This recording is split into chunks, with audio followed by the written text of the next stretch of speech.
Hey everybody, I hope you're well. Today I want to talk a little bit about sampling and simulations. This is Dr. D and welcome back to BUSA 3000.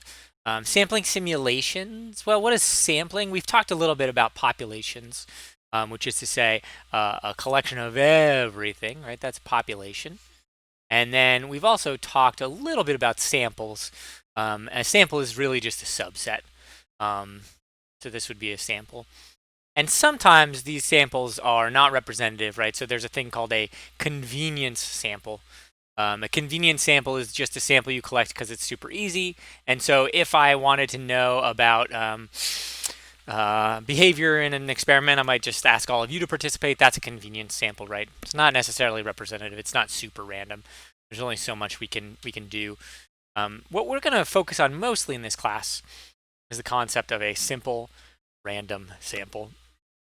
In practice, simple random samples are very hard to come by because for a sample to be a simple random sample, every member of the population has to be equally probable to be selected as a member of the simple random sample. And that's probably not true, right? So if you want to do a sample by phone, your population might include people who don't have a phone or have multiple phone numbers, in which case they might be twice as likely to be sampled. And so the probability weighting there can be tricky. There are ways to solve that. In this class, we're mostly going to wave our hands and just treat it like we can get a simple random sample. And you should know that if you're interested in fixing sampling problems, there's a branch of statistics called econometrics, because economic data often struggles with these sampling problems.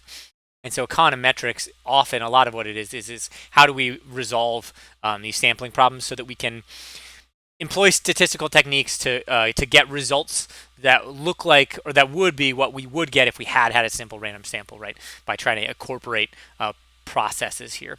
In any case, the reason that we want a simple random sample is because it has some pretty nice features.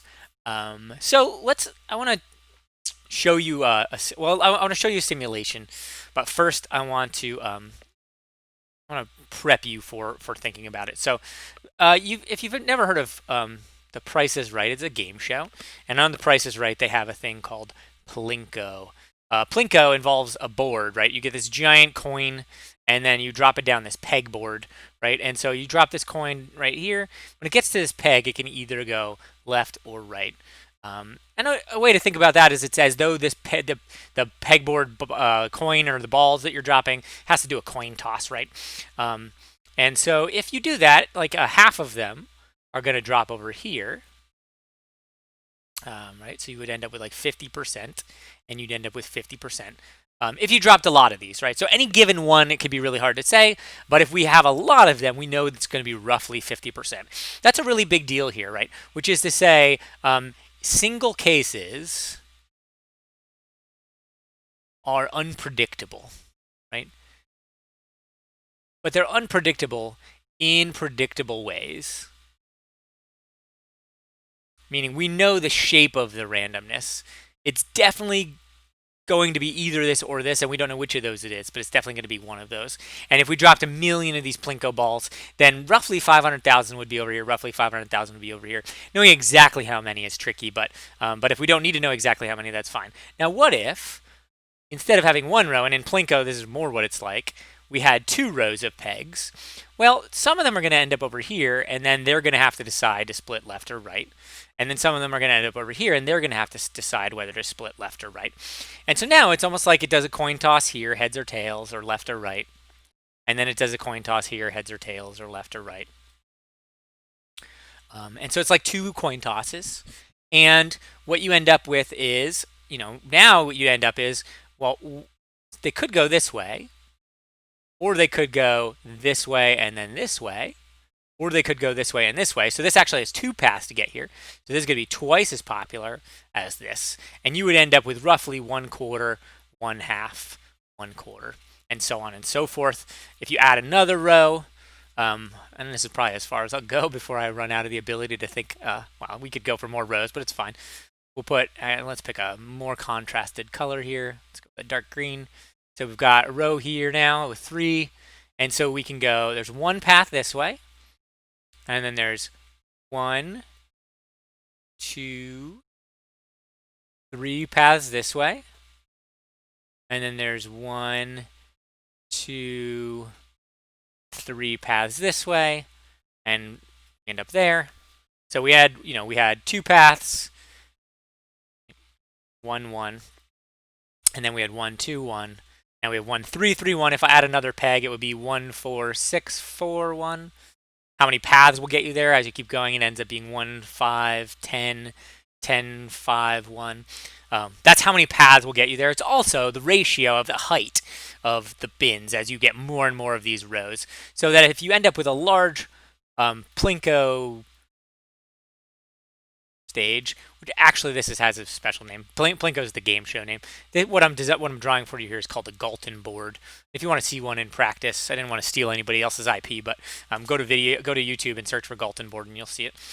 If you go like this for a while, what is always the case is that there's only one way to get to this side, and that is heads, right? Whatever you have to, or left. You have to go left every time. There's also only one path to get here. Now to get to the middle, somewhere in here, there's many paths, right? Left, right, left, right, left, right, left, right, whatever. That gets you there. Or you could also do exactly the opposite. No, that's not I'm zigzag. Bad at drawing zigzags. Apparently I didn't major in that. But what you'll end up with as you go, you'll see, is that it starts out like this, and then eventually it thins out, and it looks like that. It turns out that if as long as n is greater than or equal to 30, meaning you have 30 of these rows, then what you'll get is a normal distribution. Samples will follow a normal distribution. Let me show you, because this is all a good story and stuff, but I have a spreadsheet that I designed that lets us play with this. So here we are. Let's do the coin tosses, because this is like one row of pins, right? When you have one row of pins, then you can see we're dropping 500 balls down this, and they're going left, right. And you can see that we end up with 47.2% going right and 53% going left. If I keep re-rolling, for some reason it's really under 49.8. Yeah, there we're over 50%. It should be centered around 50%, 52.2. There we go. But it's just random. So sometimes it's 55, sometimes it's 47.8, sometimes 49. This number right here is capturing what proportion, let's say, went right. But that's only one coin toss in each row, and this is how it's designed, right? So essentially I'm saying, well, it has to go left or right, heads or tails once. Now if I make this 2, you can see that this spreadsheet now is generating a bunch of different numbers, or a bunch of different heads and tails in the second row. And sure enough, you get the 1-3-1 ratio, or 1-2-1 ratio we had before.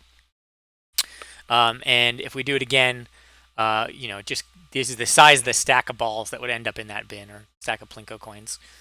And as you keep re-rolling, it changes a little bit, but you get a familiar pattern. If we add another row of plinko, you get the 1-3-3-1. These stacks should be the same, but we're only using 500 trials, so it's there's noise there. Now let's drop 500 balls down when we've got 6 rows. This is what that histogram looks like. It's more of what you might call a triangular distribution. And then let's try it with 10. Now you can start to see that leveling off effect, right? Where the tails are leveling off. Let's try 20 rows.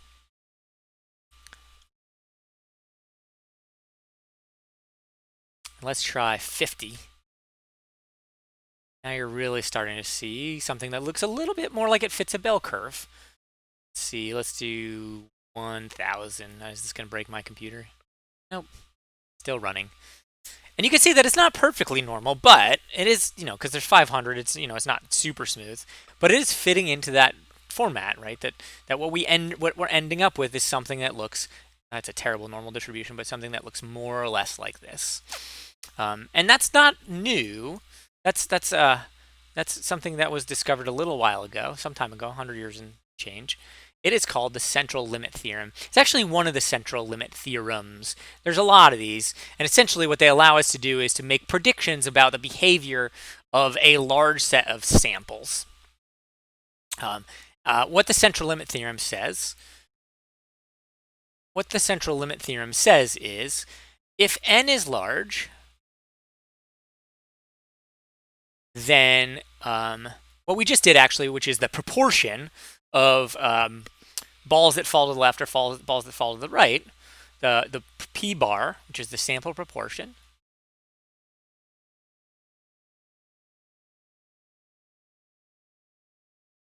is normally distributed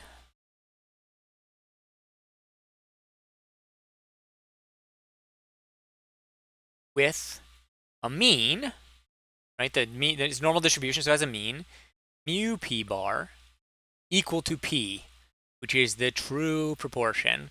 In this case, it's 50%, right? Because 50% left, 50% right would be that. But it could be different. You could have it rigged in some way so it goes left more often than it goes right. And a standard deviation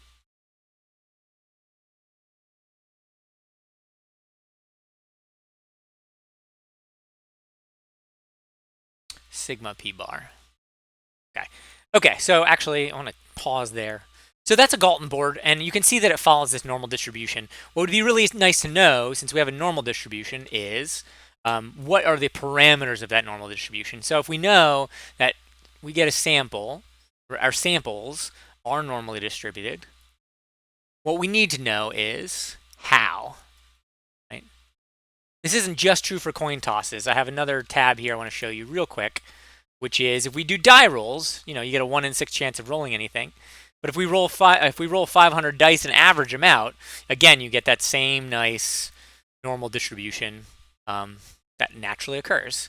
So what we want to know is if our samples are normally distributed, what is the mean of that sampling distribution, and what is standard deviation? And that's where we'll pick up next time, right? We'll look at that when we meet again. Thank you all. Talk to you soon. Bye.